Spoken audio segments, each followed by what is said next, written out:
எம்ஜிஆர் அவர்கள் திமுகவில் சேருவதற்கு முன்பு காங்கிரஸ்காரராக இருந்தார் என்பது பலரும் அறிந்ததே. 1933களில் காங்கிரஸ் இயக்கத்தில் உறுப்பினராக அல்லாமல் அக்கட்சியின் உண்மை ஊழியனாக மட்டுமே இருந்த எம்ஜிஆர் அவர்களை காங்கிரஸ் கட்சிக்குள் ஈர்த்தது காந்தியின் கொள்கைகளே முதல் காரணமாக இருந்தது என்றாலும் சுபாஷ் சந்திர போஸும் எம்ஜிஆர் அவர்களுக்கு பிடித்தமான தலைவராக இருந்ததும் தான்.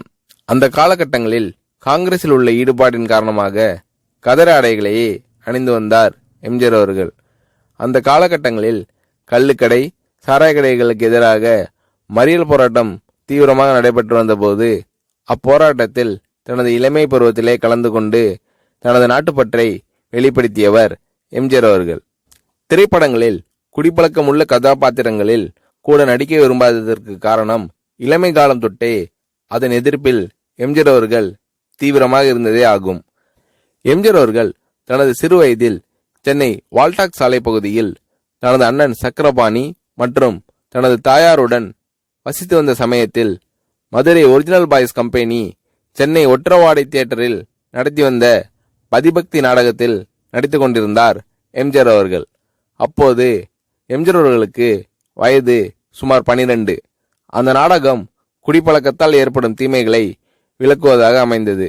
அவ்வாறு ஒரு சமயம் எம்ஜிஆர் அவர்கள் குடியிருந்த இல்லத்திற்கு முன்பு கள்ளுக்கடைகளுக்கு எதிராக மறியல் போராட்டம் நடைபெற்று வந்தபோது அந்த மறியல் போராட்டத்தில் தானும் கலந்து கொள்ள வேண்டும் என்று விரும்பி எம்ஜிஆர் அவர்கள் தனது அண்ணன் சக்கரபாணியிடம் நாடக கொட்டகைக்கு வரை சென்று வருகிறேன் என்று கூறி மறியல் போராட்டத்தில் ஈடுபட்டிருந்த காந்திக்குள்ள அணிந்திருந்த ஏராளமான காங்கிரஸ்காரர்களுடன் கலந்து கொண்டு பின்னர் அவர்களுடன் கைது செய்யப்பட்டு சென்னை பூக்கடை காவல் நிலையம் கொண்டு செல்லப்பட்டு பின்னர் வயதின் காரணமாக விடுவிக்கப்பட்டார் என்பது குறிப்பிடத்தக்கது.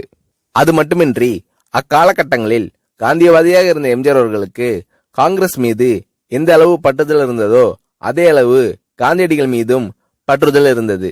அப்போது எப்படியும் காந்தியடிகளை சந்தித்து காந்தியடிகளின் ஆசியை பெற்றுவிட வேண்டும் என்பது எம்ஜிஆர் அவர்களின் ஆழ்ந்த எண்ணமாக இருந்து வந்தது. காந்தியடிகளை சந்திக்க வேண்டும் என்ற எம்ஜிஆர் அவர்களின் உண்மையான உணர்விற்கு வழியும் கிடைத்தது.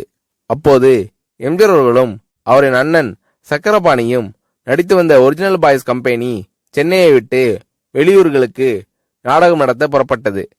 அக்கம்பெனி காரைக்குடியில் நாடகம் நடத்தி கொண்டிருந்த சமயத்தில் தமிழகத்திற்கு சுற்றுப்பயணமாக வந்திருந்த காந்தியடிகள் காரைக்குடியில் நடைபெற்ற பொதுக்கூட்டம் ஒன்றில் பேசிக் கொண்டிருந்ததை அறிந்த எம்ஜிஆர் அவர்கள் நாடகம் முடிந்த கையோடு அண்ணன் சக்கரபாணி மற்றும் நாடக நடிகர் KP கேசவன் போன்றவர்களுடன் சென்று அக்கூட்டத்தில் கலந்து கொண்டார் எம்ஜிஆர் அவர்கள். அப்போது காந்தியடிகள் குவேட்டா பூகம்பத்தில் பாதிக்கப்பட்டவர்களுக்கு நிதியுதவி வழங்குமாறு கேட்டுக்கொண்டார். பொதுமக்கள் அனைவரும் வரிசையில் நின்று தங்களிடம் இருந்த பணம் மற்றும் பொருட்களை காந்தியடிகளிடம் கொடுத்தனர். சக்கரபாணி உட்பட உடன் வந்திருந்த யாரிடமும் அப்போது பணம் எதுவும் இருக்கவில்லை. உடனே எம்ஜிஆர் அவர்கள் தான் நடித்த நாடகத்திற்காக தான் பெற்று வைத்திருந்த 2 அணாவை காந்தியடிகளிடம் கொடுத்து அவரது காலை தொட்டு வணங்கி ஆசி பெற்றுக் கொண்டார். தனது திரைப்படங்களில் தனது அரசியல் ஆசான் பேரறிஞர் அண்ணா அவர்களுக்கு எப்படி உயர்ந்த இடம் அளித்து கௌரவப்படுத்தினாரோ அதே போன்று காந்தியடிகளையும் காந்திய கொள்கைகளையும் தனது திரைப்படங்களில் நினைவு கூற தவறவில்லை எம்ஜிஆர் அவர்கள். இவ்வாறு தனது சிறு வயது முதலே நாட்டுப்பற்றையும் தேசத்தின் நலனையும் தன்னோடு பதித்து கொண்டு நாட்டிற்காக பாடுபடும் மகாத்மா காந்தி போன்ற தலைவர்களின் கரங்களுக்கு தன்னாலான வலு சேர்க்க வேண்டும் என்ற உயரிய எண்ணத்துடன் வாழ்ந்து காட்டியவர்தான் எம்ஜிஆர் அவர்கள்.